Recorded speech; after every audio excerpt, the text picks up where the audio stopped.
Iran ও লেবাননে হামলায় ক্ষুব্ধ ডেমোক্রেটিক সিনেটররা। স্থানীয় সময় বুধবার সংবাদ সম্মেলনের পর ডেমোক্রেটিক সিনেটর চাক শুমার বলেন, যুদ্ধ নিয়ে ট্রাম্প প্রশাসনের অবস্থান পরিষ্কার নয়।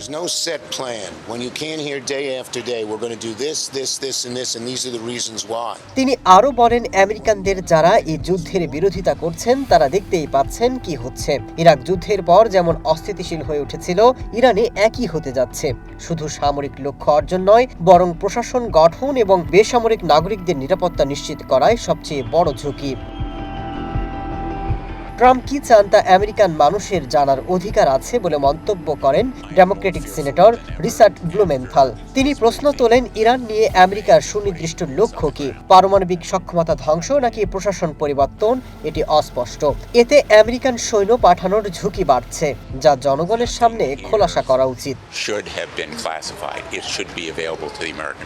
এদিকে রিপাবলিকান সিনেটর লিন্ডসে গ্রাহাম বলেন, আমেরিকার সাথে একে একে তার মিত্ররা এই সংকটে এগিয়ে আসবে এবং রক্ষা করবে। Masud Rana, one international desk.